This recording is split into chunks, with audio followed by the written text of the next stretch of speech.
Entrou. Bem, introdução da lei moral, terceira parte, capítulo 1º. Nós fizemos em janeiro, fevereiro, março e abril. Cada um dos subtítulos. Necessários estes subtítulos para introduzir o capítulo 2 que nós vamos fazer hoje.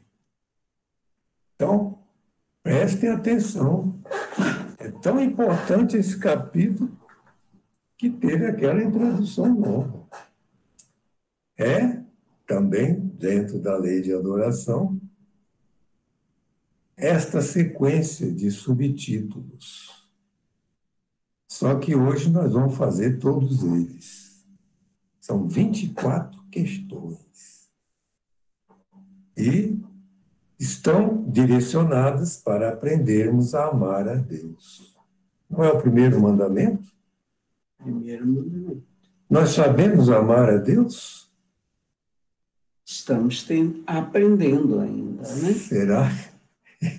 Estamos. Já, não é? Então, vamos ver. Amar a Deus, assunto necessário? De Moisés até Jesus. 1.500 anos. Aprendido? Não. Não. Quando Jesus veio no planeta, os homens não tinham aprendido nada sobre o ensino do primeiro mandamento, amar a Deus acima de todas as coisas. Né? E nem desses outros aí faziam nada disso, a não ser alguns espíritos nobres que vinham em missão na Terra, etc. Bom, até Kardec, 3.500 anos. Aprendido? Ainda não, né? Eu acho que ainda não. Que se houvesse aprendido, o mundo era outro. É claro que muitos aprenderam muitas coisas. Nós tivemos espíritos maravilhosos encarnados no planeta. E pessoas comuns fazem coisas maravilhosas já nesse sentido, etc. Mas, em termos gerais, o planeta ainda não assumiu. Mas podemos, à luz da razão, compreender as leis de Deus.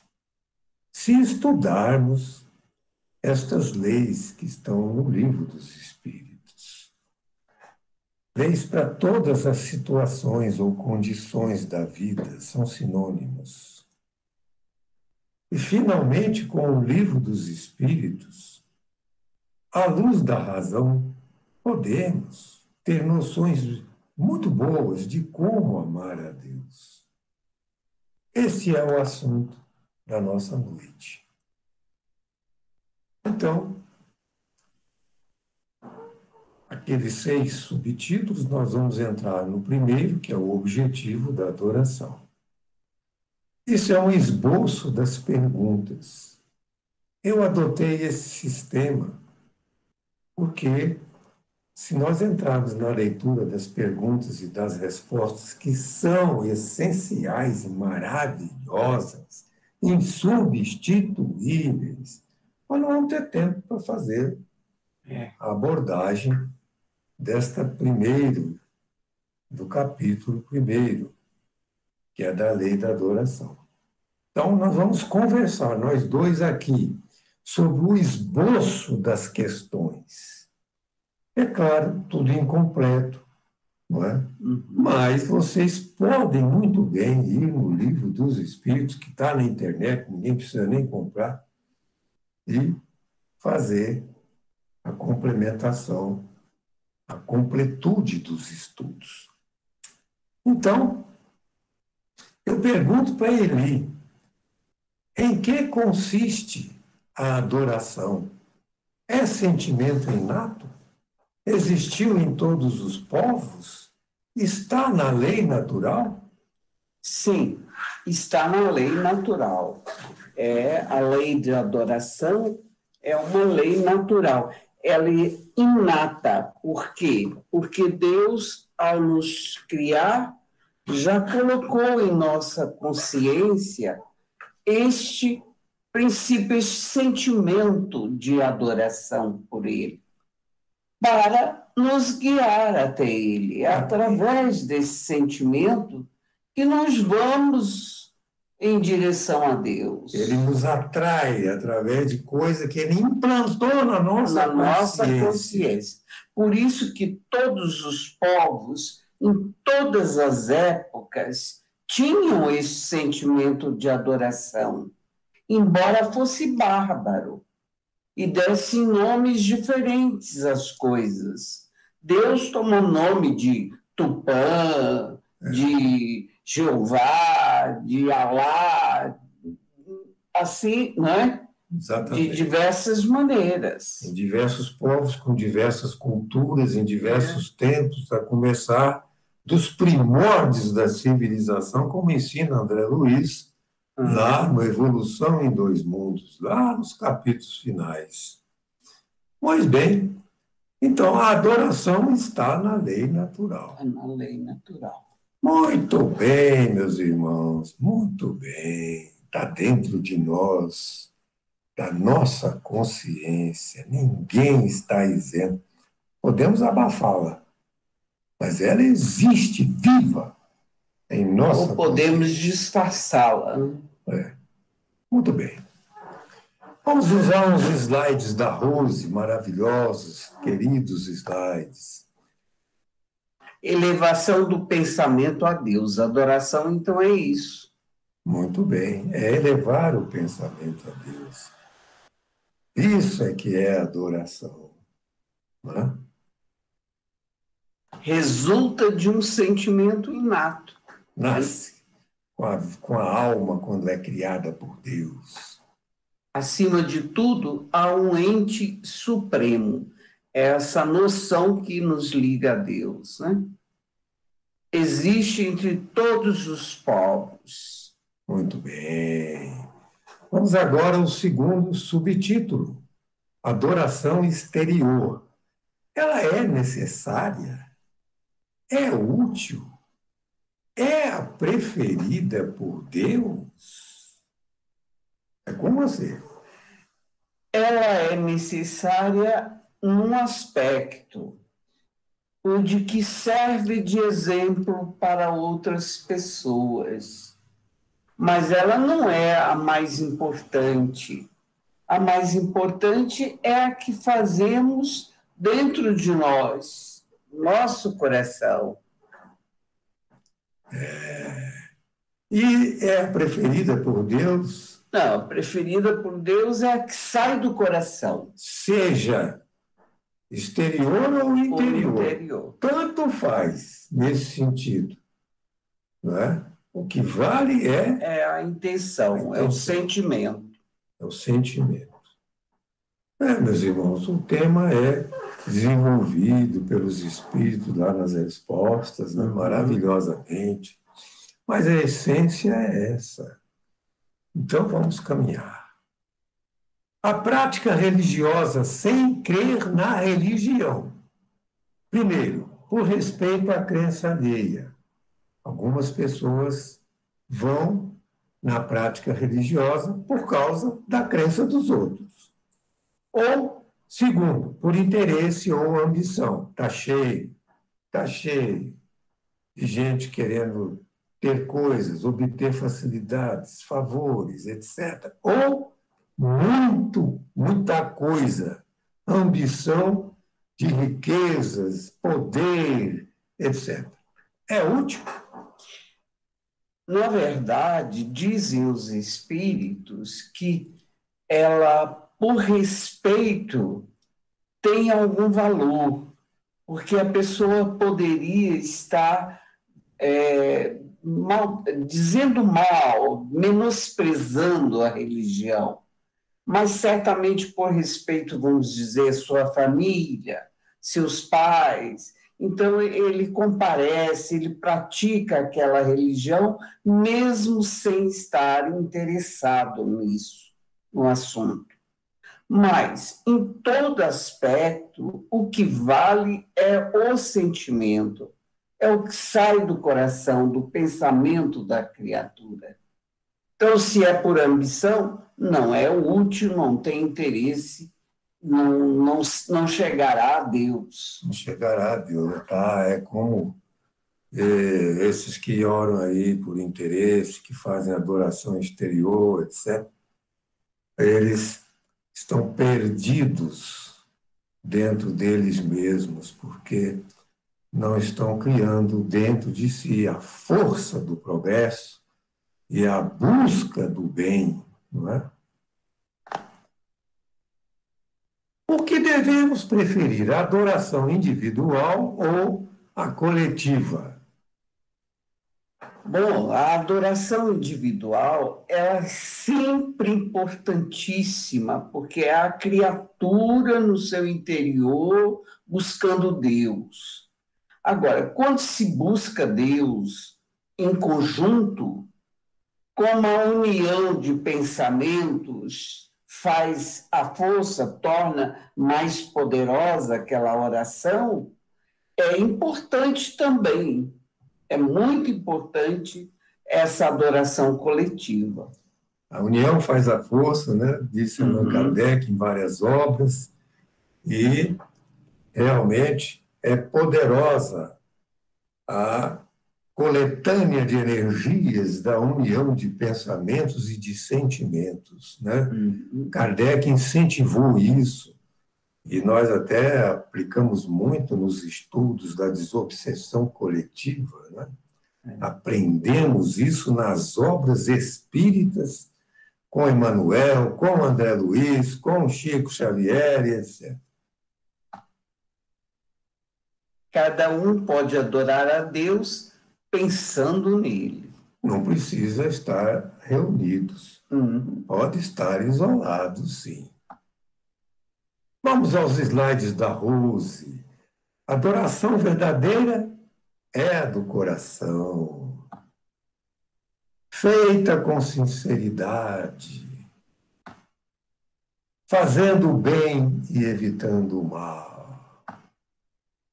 Deus atrai a si todos os que lhe obedecem às leis, qualquer que seja a forma que as exprimam.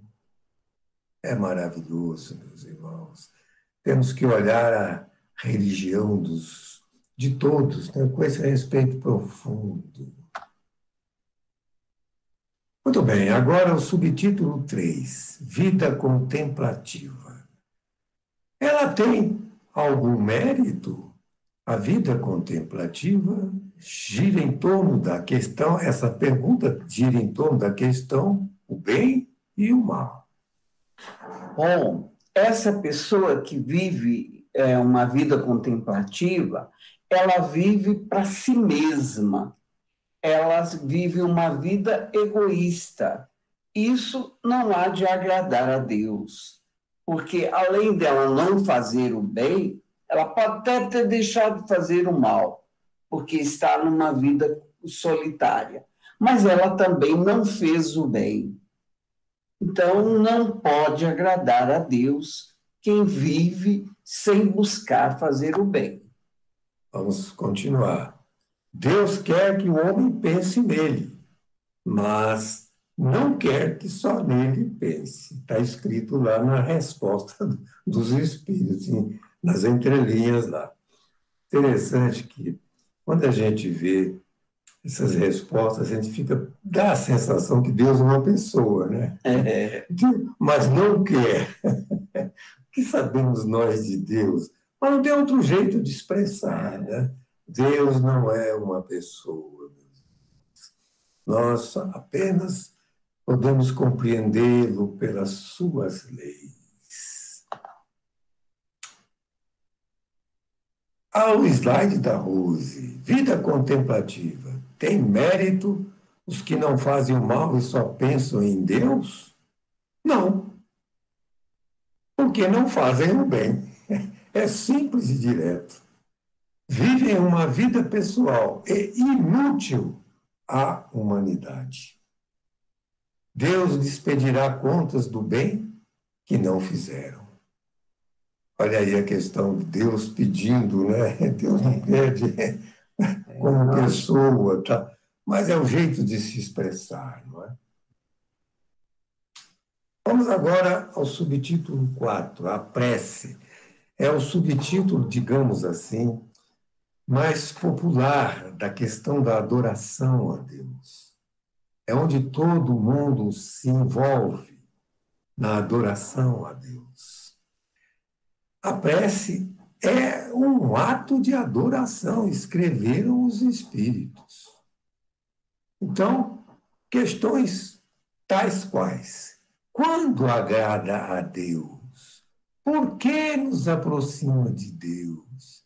A prece melhora o homem? É com você. Ela agrada a Deus quando é feita de coração, quando o pensamento é de sentimentos bons. Então, agrada a Deus.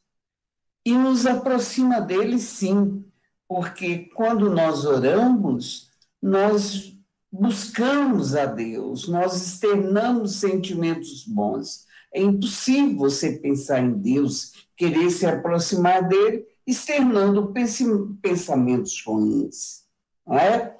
E ela melhora o homem, por quê? Porque à custa de fazermos esforços para nos ligarmos a Deus, nós procuramos nos melhorar, nós nos esforçamos nesse sentido.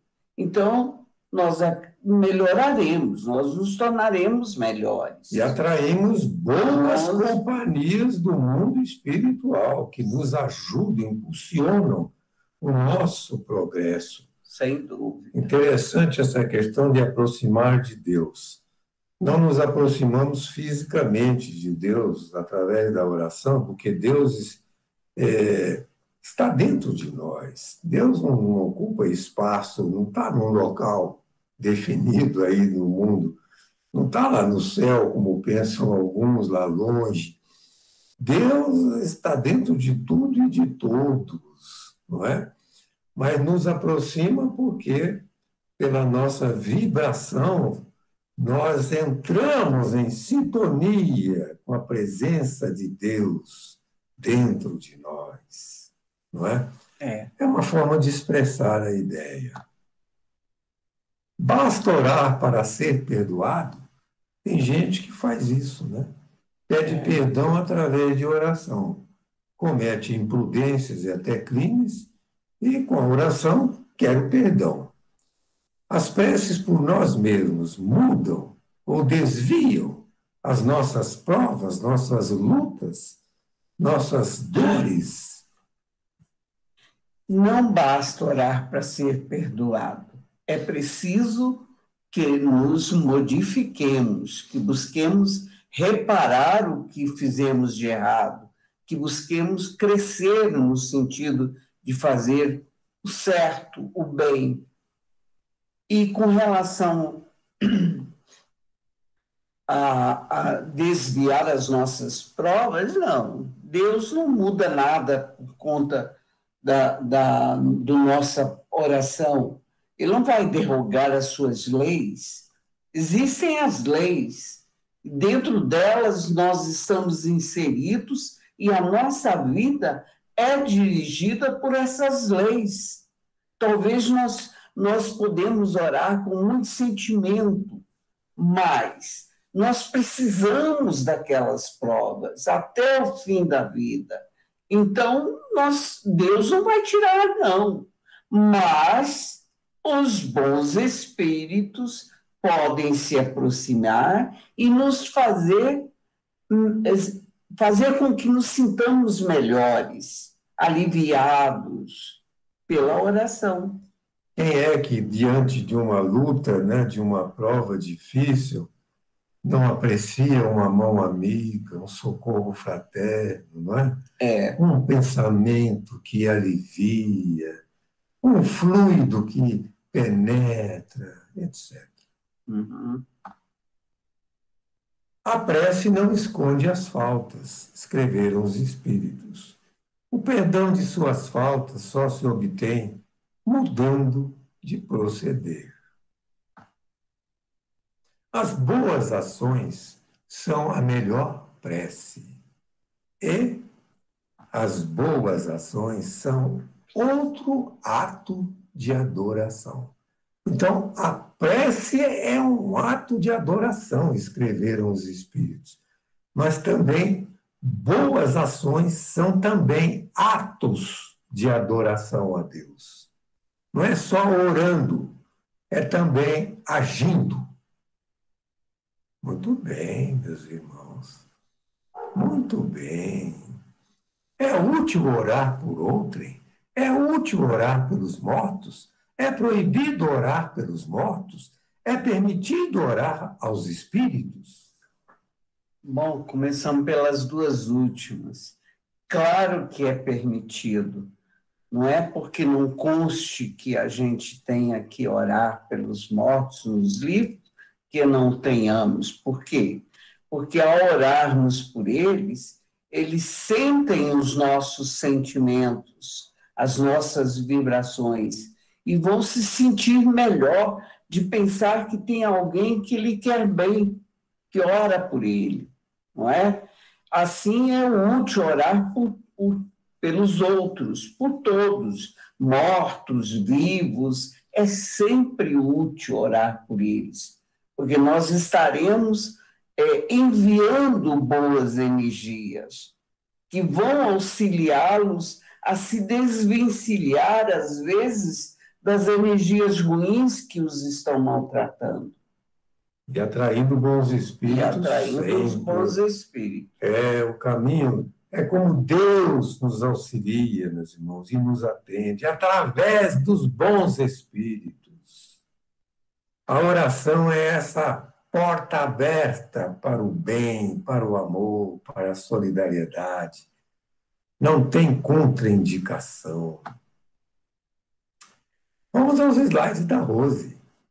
A prece é um ato de oração a Deus. Adoração. De adoração a Deus. É pensar nele. Orar a Deus é pensar nele. É aproximar-se dele. É pôr-se em comunicação com ele. Perfeito. Vamos ao politeísmo, subtítulo 5.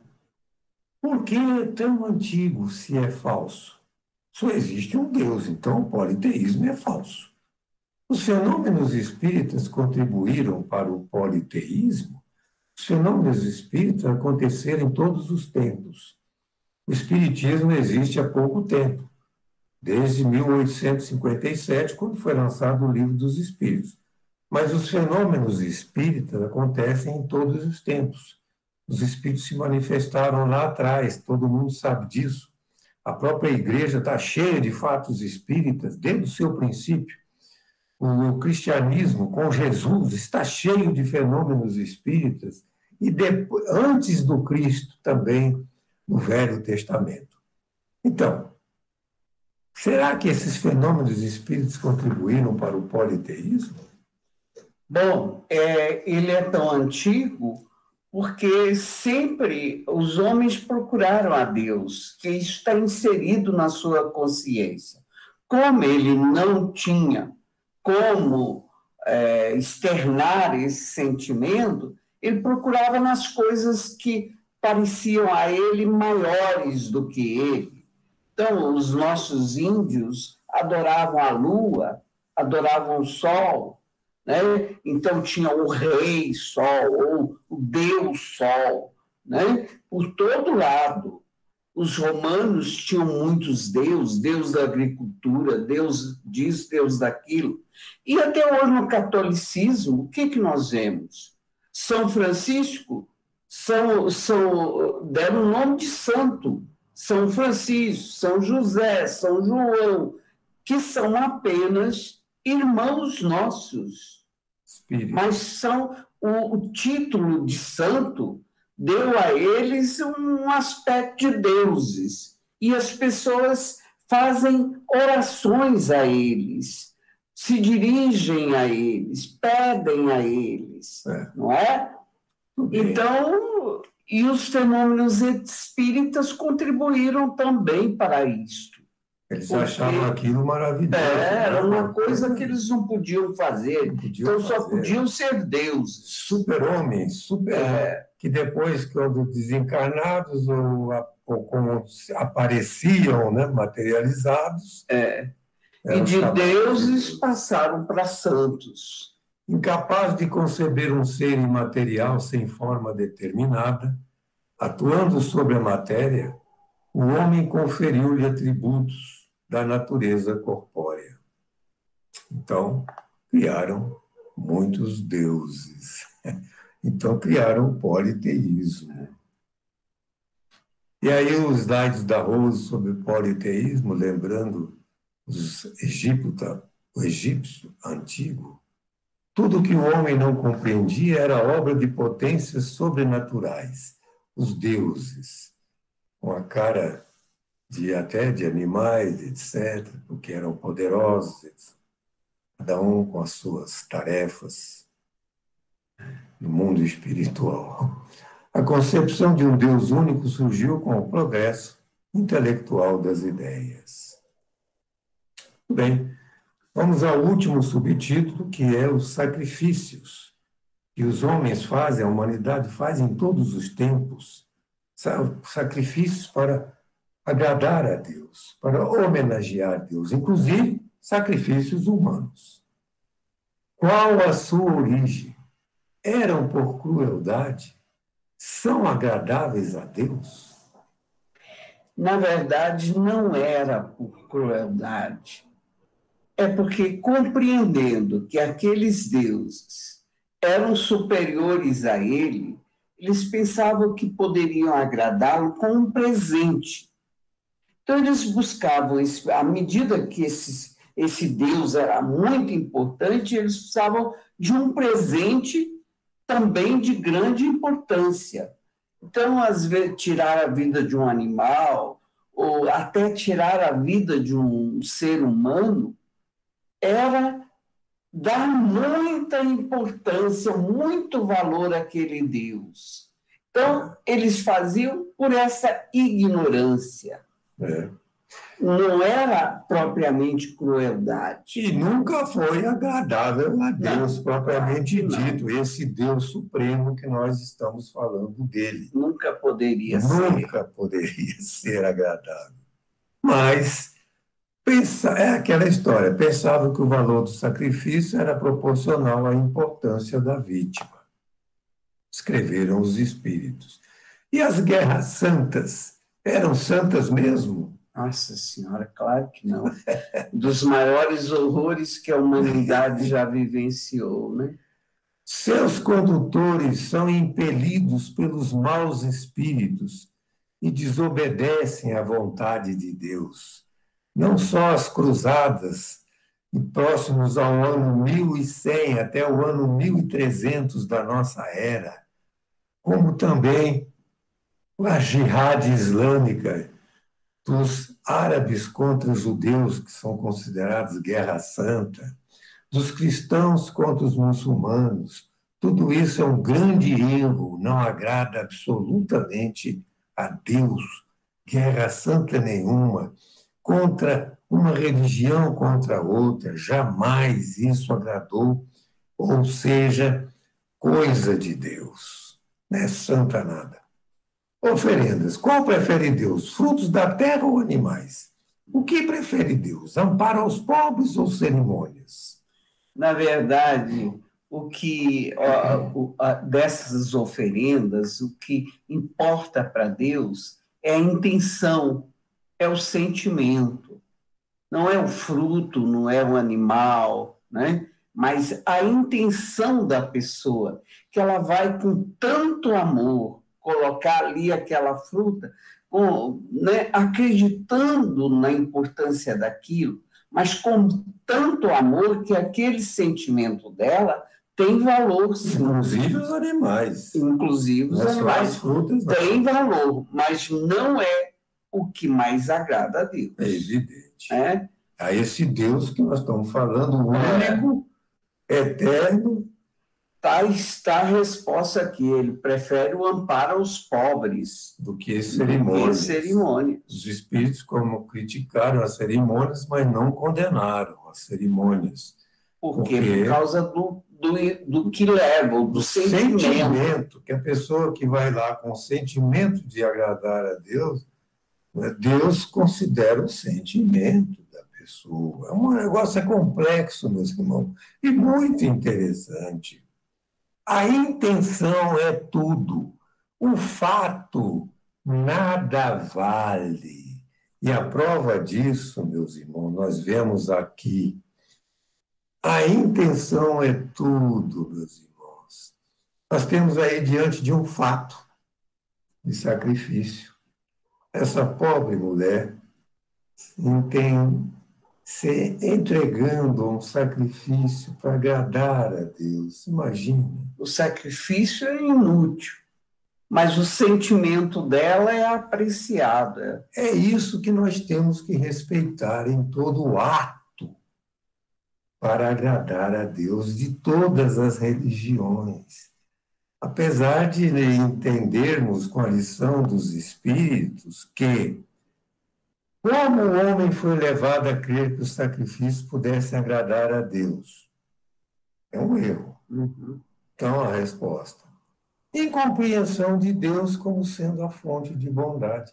Imagina se Deus está querendo que essa pobre mulher arraste o joelho nessa quantidade imensa de degraus, ou aquelas pessoas que usam chicote para ferir o seu próprio corpo, para agradar a Deus de uma certa forma, com pensamentos os mais diferentes. É ignorância com a fonte de bondade que é Deus. Mas respeitemos o ato, porque é o sentimento da pessoa que está querendo agradar a Deus. Isso precisa ser respeitado. O sacrifício agradável a Deus é o do nosso orgulho e do nosso egoísmo. O melhor meio de honrar o Criador é fazendo o bem. É óbvio, meus irmãos. E agora, para encerrar, vamos à base de todas as leis, que é a lei maior. Amarás o Senhor teu Deus de todo o teu coração, de toda a tua alma e de todo o teu espírito. Está lá em Deuteronômio 6, 5 a 40, em Mateus 22, 34 a 40, no Velho e no Novo Testamento. Pois é, coração, alma e espírito.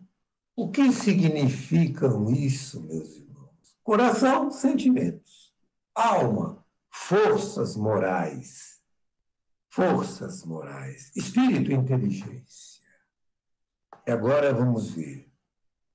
Sentimentos, emoção. Forças morais, ação, inteligência, razão. Tudo isto na lei maior. E vamos à continuidade desta lei. Agora em Levítico 18, 19 e 18. E amarás o teu próximo como a ti mesmo.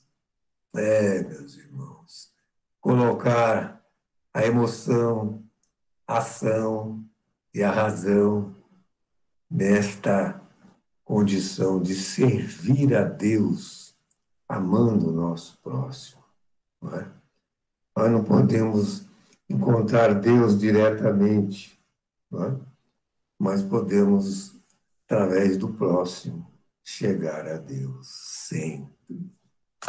Meus queridos irmãos, toda a lei e os profetas se acham contidos nesses 2 mandamentos. Disse Jesus para esses homens aí que estavam querendo complicar Jesus. Ai, ai. Esta é a base de todas as leis. Muito obrigado, irmãos. Passemos ao tratamento espiritual.